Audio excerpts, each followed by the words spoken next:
Қайырлы күн баршаңызға. Бүгін мен сіздермен өте тәтті, қонаққа қоюға да ұялмай дастарханға қоятын осындай творог қосылған пирогтың рецептімен бөлісемін. Бұл пирог өте дәмді әрі күшті болып шығады. Алдымен осындай ұнды алдым, яғни 350 грамм ұнды алып, оған 100 грамм қантымызды, яғни шекерімізді қосып, осылай араластырып аламыз. Қолымызбен араластырсаңыз да, қасықпен болады мүмкін. Одан кейін морозильникке аз уақытқа осындай 150 грамм майымызды қатырып аламыз да, оны осы қамырдың бетіне үкіштен өткізе бастаймыз. Неге осылай үкіштен өткізіп, бәрін үкіштен өткіземіз, неміздің майымыздың осындай болып шықты барлық майымыз. Енді осыны қолымызбен, яғни ұнмен араластырамыз, яғни өте барлығы біркелкі болып, ұнмен майымыз араласып кетуі керек. Осылай қолымызбен үгітіп отырып, барлық қамырымызбен майымызды араластырып шығамыз.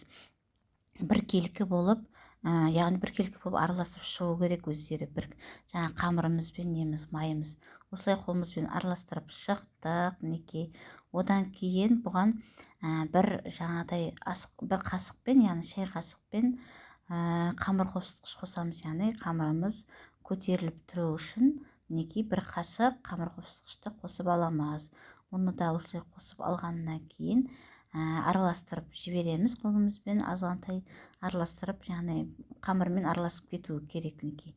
Осылай бір қас салдық. Одан кейін бір жұмыртқамызды алып, бұны да қамырымызға салып, жаңағыдай май сияқты бұны да араластырып, қолымыздың көмегімен араластырып, барлығын біркелкі қылып шығаруымыз керек. Яғни қамыр біркелкі болып шығуы керек. Жұмыртқамен араластырғанда да барлығы езіліп жақсы болып шығу керек. Яғни пирогымызды пісірген кезде неғылу үшін, тестіміз ыңғайлы, өте біркелкі болып шығу үшін.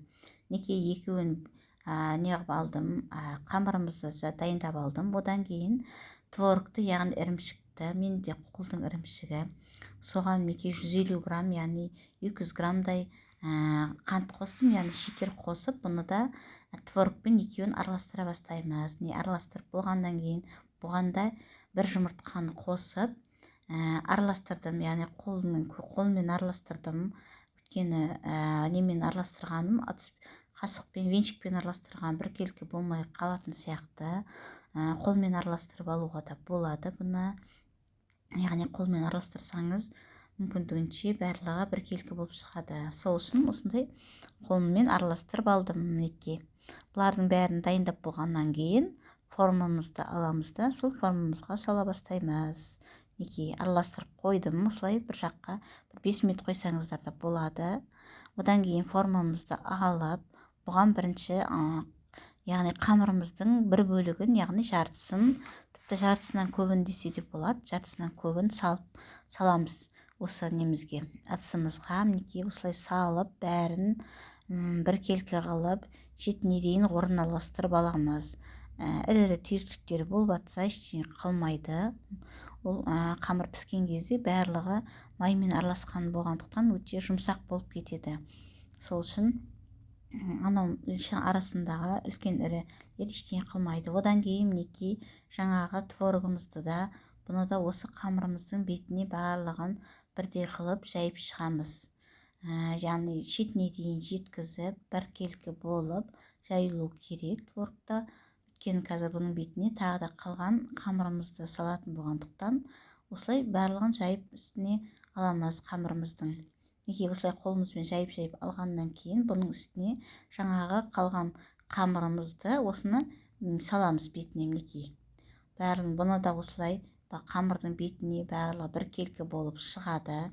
Мен осындай шағын, үлкен емес, 26 диаметрлік ыдысқа жасадым. Яғни үлкендеу ыдысқа жасасам барлығы шайылып кетуі мүмкін. Сондықтан шағын ыдысқа жасаса үлкендеу болып көтеріліп тұрады. Сол үшін осындай қылып жасадым. Мінекей.